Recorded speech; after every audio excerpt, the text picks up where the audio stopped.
উমরা বা হজ কবুলের শর্ত 1 নম্বর শর্ত হচ্ছে you do it for Allah. আপনি উমরা করতে যাচ্ছেন বা হজ করতে যাচ্ছেন, it is to be for Allah. এবং এই কারণে আমরা যখন হজ বা উমরা করি, আমরা কিন্তু নিয়ত করি কিভাবে, লাব্বাইক আল্লাহুম্মা হাজ্জাতান বা লাব্বাইক আল্লাহুম্মা উমরাতান লা রিয়া ফিহা ওয়ালা সুমআ। হে আল্লাহ, আমরা হজ বা উমরা নিয়ত করছি কাউকে দেখানোর জন্য না, কাউকে শোনানোর জন্যও না। এই ডিক্লারেশনটা পর্যন্ত দিতে হয়, and it is to come from your heart. মুখেই শুধুমাত্র বলেন এরকম না, এই জিনিসটি করতে হয়। 2 নম্বর বিষয় হচ্ছে যে এখানে আল্লাহ সুবহানাহু ওয়া তাআলার সাথে কাউকে শরীক করা যাবে না। গোটা হজের সফরে আপনি দেখবেন কেবল আল্লাহ তাআলার একত্বের কথা, তাওহীদের কথা, লাব্বাইক আল্লাহুম্মা লাব্বাইক, লাব্বাইক লা শারীকা লাক, আপনার সাথে কোনো শরীক নেই, কেবল আপনার জন্য আমি যাচ্ছি।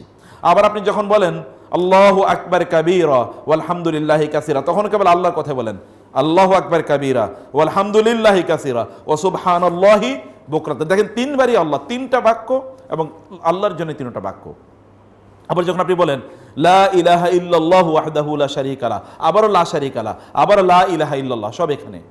অথবা আপনি বলেন আল্লাহু আকবার লা ইলাহা ইল্লাল্লাহু ওয়াল্লাহু আকবার ওয়ালিল্লাহিল হামদ, কয়বার আপনি আল্লাহ বলেন, মানে গোটা সফরটা কেবল আল্লাহ আল্লাহ, কেবল আল্লাহর জন্য, আল্লাহর বাইরে কোনো কিছু নেই গোটা সফরে।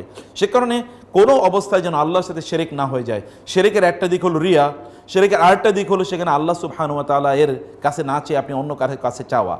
এমনকি আল্লাহর কাছে না চাওয়া কিন্তু একটা কি, অবাধ্যতা।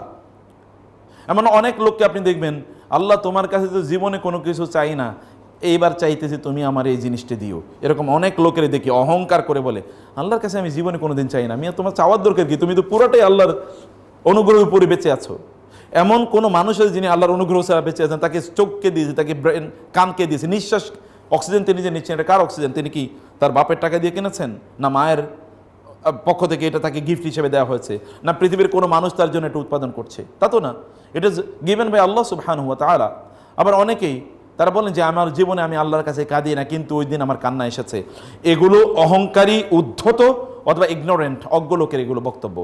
আপনি নবী রাসূলদের জীবনী যদি দেখেন, তাহলে দেখবেন তারা বারবার আল্লাহর কাছে কেঁদেছে এবং আল্লাহকে বলেছে তারা, for everything they raise their hands towards Allah, for everything, even after constructing the holy Kaaba তৈরি করার পর, নির্মাণ করার পরেও ইব্রাহিম আলাইহিস সালাম এবং তার সন্তান আল্লাহর কাছে দোয়া করেছেন, আল্লাহ রব্বানা তাকাব্বাল মিন্না ইন্নাকা আনতাস সামিউন আলিম।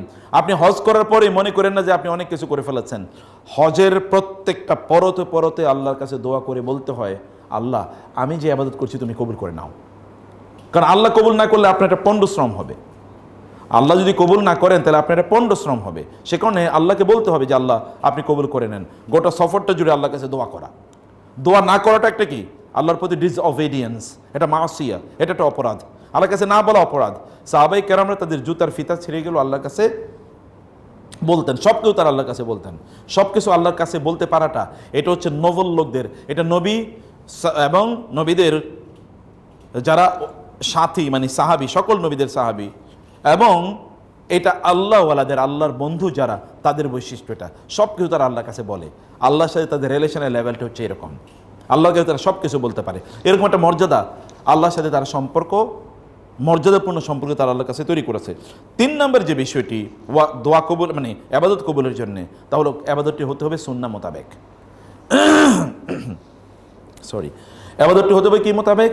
সুন্নাহ মোতাবেক। প্রত্যেকটা কাজ আপনাকে সিদ্ধান্ত নিতে হবে, আপনি কি মন গড়া করবেন, নাকি অমুকে কি বলেছে তমুকে কি বলেছে সেভাবে করবেন, নাকি আল্লাহ রাসূল সাল্লাল্লাহু আলাইহি ওয়াসাল্লাম যেভাবে দেখিয়ে দিয়েছেন সেভাবে?